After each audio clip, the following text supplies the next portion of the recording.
Request Honorary Advisor VCDDA, Mr. Vijay Rusbud, to actually talk about he's the part of the process when the plan, this policy was put into shape. He is one of the key architects and founder of that planning at that time. So we have requested him to spare his time and he has so kindly obliged us. So I request Mr. Vijay Rusbud to kindly share his thoughts on this. Thank you.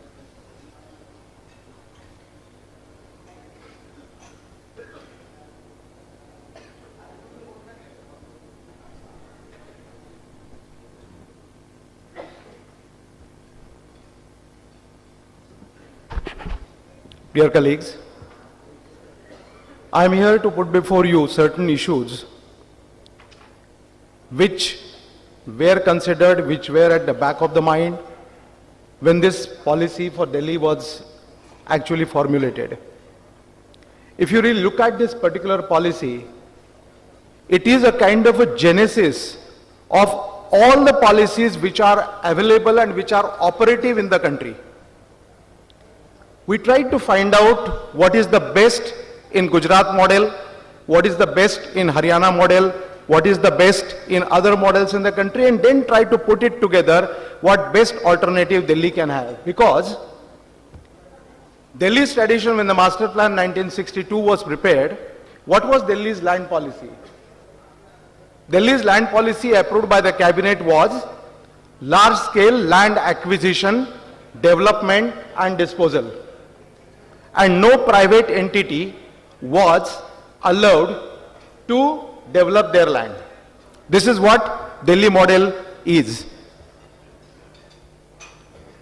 I would like also to take you a little back to the memory lane. In 1992, first committee was formulated under the Principal Commissioner DDA to evolve a policy for private participation in land assembly and development. That was in 1992. Today is what? Today is 2014. And still, after 22 years, we are still awaiting that this policy will come on ground. Now, why this has happened? Because of the mental setup. This is what I feel. And not anything which is legal impediments. I don't think there were any legal impediments. When a policy started consideration in 1992, the Delhi Development Act is one of the most robust development act which any city has. In other states, what we have state town planning acts. And under the state town planning acts, all these land pooling schemes and land reconstitution schemes and everything else has been taken care of. In case of Delhi, there is no town planning act. But in case of Delhi, we have Delhi Development Act. Now, if you really, I'll just take you back. What is land pooling?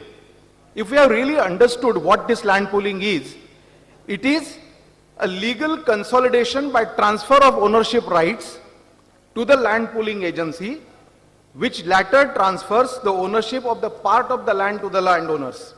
This is what is the basic underlying principle of the land pooling. So, the land is pooled together.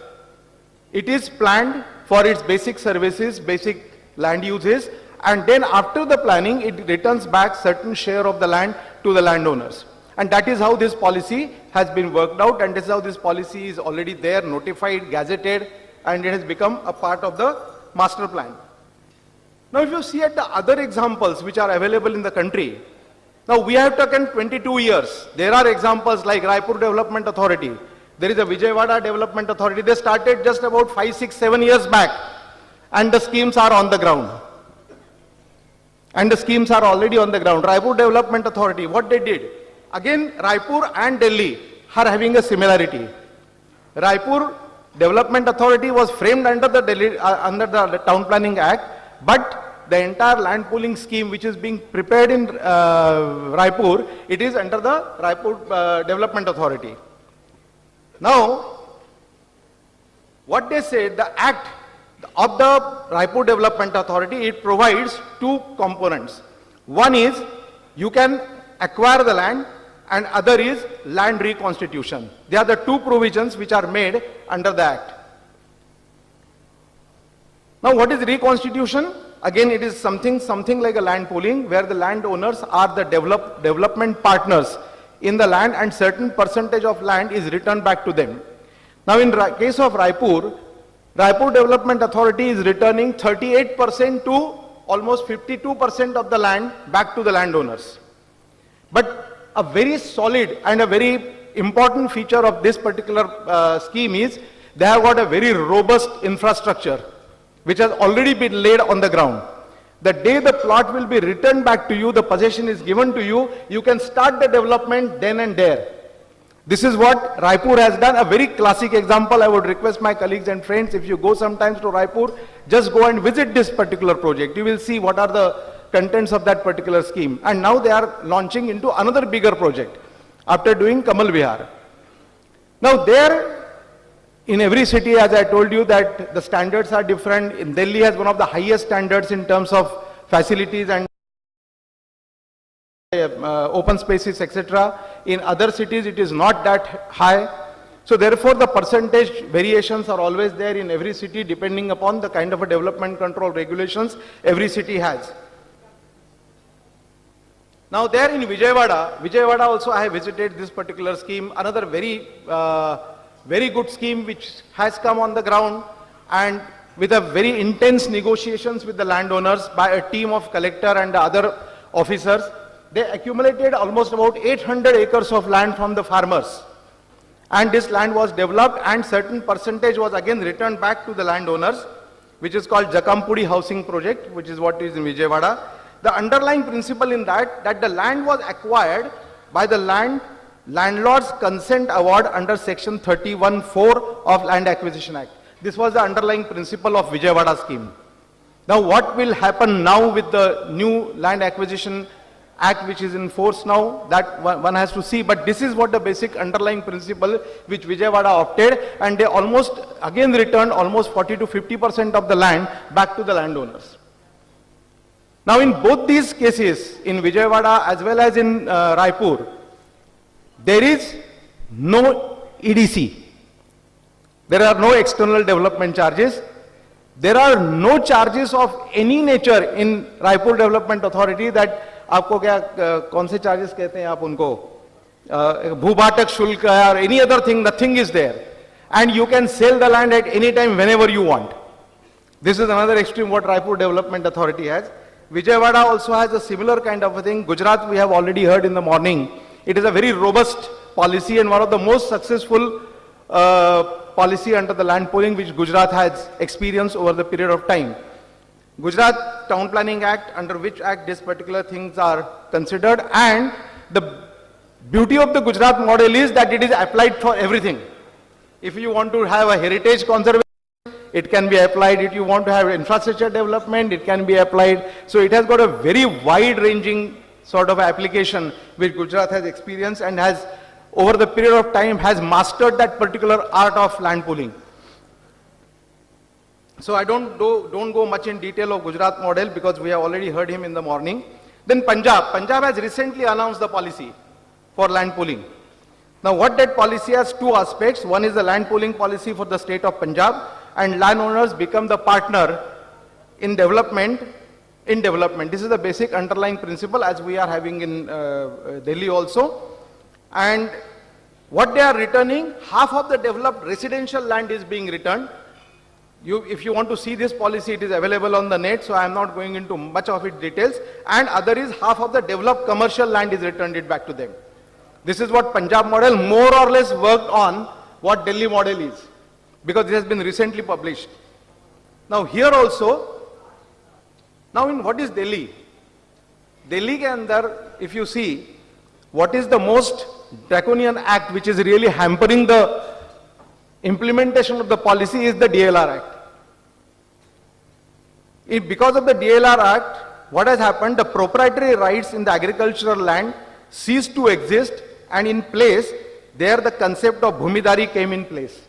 This is what has happened in Delhi, and this is extremely unique to Delhi only. This is unique to Delhi, and this is where all the queries which came from the people or the owners was that what will happen to the share lands.